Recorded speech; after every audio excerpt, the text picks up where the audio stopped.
Como a gente pode ver, então, tudo está relacionado na pecuária, desde a fase produtiva até as influências de mercado, de exportação. Então, para falar um pouco sobre essas interações, eu convido a Isabela Camargo, ela é analista de mercado da HN Agro.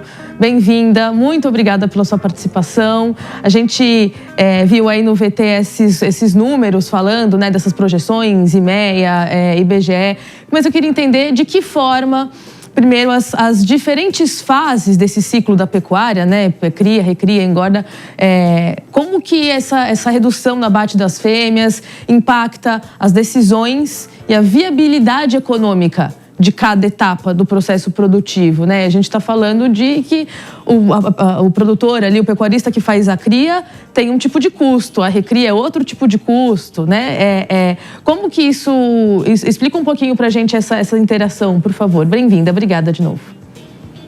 Eu que agradeço. Bom, vocês trouxeram um assunto muito importante quando a gente pensa em pecuária, que é o ciclo pecuário.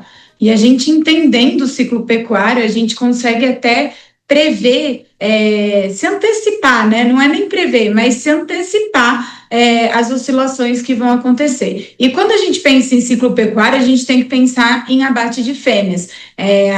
O abate de fêmeas que vai aí determinar as fases que estamos, né? Um dos principais fatores da fase que estamos. Então, pensando aí no período de alta da fase do ciclo pecuário, a gente tem uma menor participação de fêmeas nos abates. Isso porque é interessante para o pecuarista manter essa fêmea na fazenda e produzir o bezerro, já, né, que a gente tem preços melhores aí. Depois de um certo tempo que a gente tem essa fase de alta, então, a fêmea na fazenda, a gente vai ter uma maior oferta dessas categorias mais jovens no primeiro momento, e depois esse bezerro, né, vai se transformando aí em um boi gordo, né? Com uma maior oferta, a gente começa a ver uma inversão do ciclo. Então, maior oferta, preços em quedas, fica menos interessante manter essa fêmea na fazenda, e para aumentar a caixa, o pecuarista, além do boi gordo, manda também as fêmeas para os abates. Então, a gente vê aí uma inversão. A gente vê uma maior participação de fêmeas nos abates, e essa fêmea que vai ser abatida, ela deixa de produzir o bezerro, que depois a gente começa tudo novamente, então, menos oferta de bezerro, preços mais altos. E aí, dependendo dessa fase, a gente vai ter maior investimento na fazenda ou menor. E a gente observa que em fases de alta, né, do ciclo pecuário, a gente vê um maior investimento na fazenda. E na fase de baixa, fica desinteressante, o pecuarista manda mais fêmea para os abates, então diminui aí o gasto, né? Tenta diminuir o gasto e fazer caixa aí nesse sentido. Perfeito, Isabela, te agradeço, porque é isso, acho que é interessante a gente fazer essa linha de raciocínio, né? Explicar para as pessoas que o ciclo, realmente existe esse ciclo da pecuária, isso influencia preço tanto para o exportador, mas para o consumo interno, né? Para o consumo do país. E aí eu queria continuando nessa correlação que você está trazendo, os dados do IBGE, então, indicam um aumento no número de abates bovinos, incluindo aí as fêmeas, né? As vacas. Enquanto o IMEA está apontando uma redução na intenção de confinamento do Mato Grosso, ou seja, aumentou o abate e talvez diminua-se o confinamento. O que isso significa? Como que a gente pode também explicar essa correlação, ainda que o IBGE esteja falando de números nacionais e o IMEA esteja trazendo Mato Grosso? Mato Grosso, a gente sabe da relevância que tem para a pecuária brasileira, né? Claro. Então, como que a gente pode explicar essa correlação para quem nos assiste? Bom, a gente ainda tem um alto abate de bovinos aí, né, que a gente veio observando no começo desse ano, e também uma alta participação de fêmeas. Mas a gente acredita que no curto prazo isso deve mudar, tá? A gente acredita que a qualquer momento a gente tenha uma inversão desses números aí. E qual que é a intenção de confinamento? Então, essa é a primeira pesquisa que sai em relação ao confinamento. E, normalmente, nessa primeira pesquisa, o pecuarista, ele ainda está indeciso o que realmente ele vai fazer. Ainda mais no cenário que a gente vive, com pressão de baixa que a gente vem observando em relação ao mercado do boi gordo. isso torna aí o pecuarista mais indeciso. Não vou confinar, não vou confinar. Mas a gente acredita que, entrando aí no segundo semestre, a gente deve ter aí uma mudança nesse cenário, a gente deve ter um maior volume de animais, não comparado ao ano passado, mas a gente deve ver aí mais pecuaristas interessados no confinamento. Mas você acredita que, de alguma forma, haja uma redução em relação ao ano passado? Sim, a gente ainda acredita em redução, a gente ainda acredita em redução ao número de animais terminados esse ano, isso deve ser concretizado aí ao longo desse ano. Então, a gente acredita que vai ter uma mudança em relação a esses números do IBGE e também do IMEA. Apesar de mais interessante o confinamento, a gente tem aí outras questões de custos que talvez limitaria aí, então, volumes menores. Eu ia te perguntar, quais que são os fatores, então, que vocês estão avaliando para levar essa projeção de mudança nesses números, nessas projeções, né? A gente está falando de custos, mas que custos? Em que etapa? A gente está falando de insumos, de ração? Quando a gente pensa em confinamento, são 3 fatores que importam para a tomada de decisão. Um é alimentação. O segundo é reposição, então as categorias de reposição. E o terceiro, como está a arroba do boi gordo. Esse ano, até segundo o IMEA, a maior preocupação dos pecuaristas é em relação à reposição, ao custo da reposição no confinamento.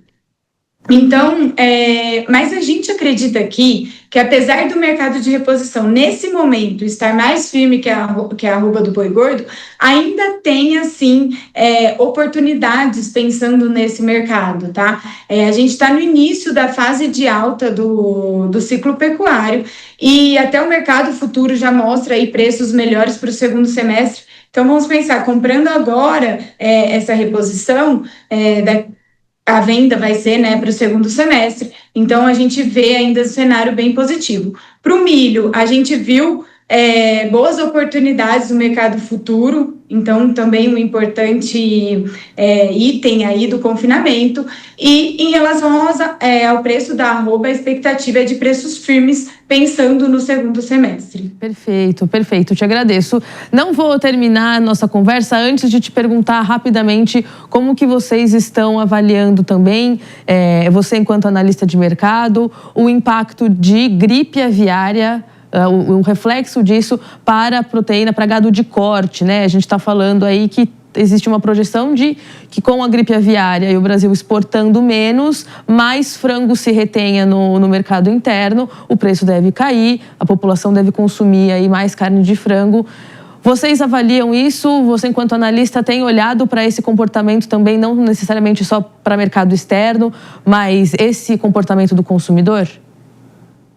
Eu até digo que essa semana foi uma semana cautelosa ao que a gente vai dizer, ao frigorífico, pecuarista, todo mundo aguardando uma melhor posição em relação ao que aconteceria no mercado.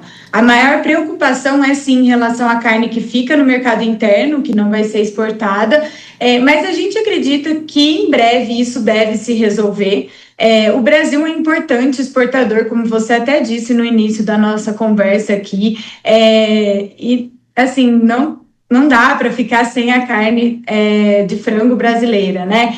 A gente já vê, por exemplo, Japão e Emirados Árabes que regionalizaram essa proibição, então só não vão comprar carnes do Rio Grande do Sul, e a China, que foi nossa principal aí compradora, mas não comprando do Brasil todo. Mas para você ter uma ideia, 11% mais ou menos do que a gente exporta vai para a China, 8% para os Emirados Árabes, 7% para o Japão. Então, assim, esses outros mercados tendem a consumir aí, mas sim, a gente ainda fica a expectativa quanto a essa carne que fica no mercado interno, mas na nossa visão, caso não aconteça nenhum outro caso, né, algum outro foco, a gente acha que isso deve se resolver em breve aí, devido à importância que o Brasil tem em relação à produção e exportação.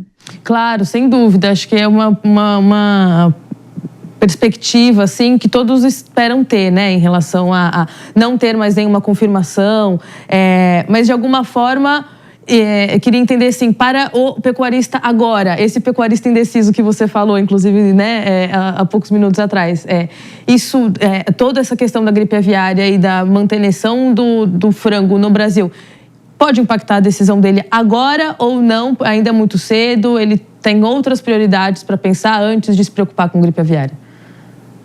A gente está vivendo uma fase aí, uma pressão de baixa que a gente já vinha observando nos últimos dias, mas essa pressão, ela é mais pelo momento que vive a pecuária, né? Então a gente está no final de safra, esse momento é de maior oferta de animais terminados, a gente está no segundo quinzena do mês, a gente tem então um menor poder de compra do consumidor.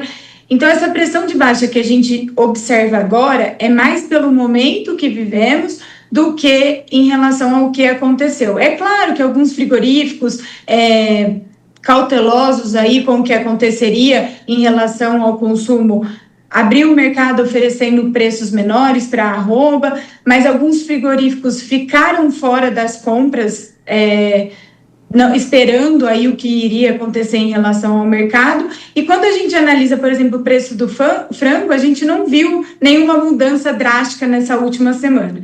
Então, por isso que eu acho que assim, a gente precisa esperar mais a próxima semana para ver como vão se comportar os outros mercados, se isso não vai se tornar regional em breve, e aí a gente tem aí um cenário como a gente vinha tendo antes.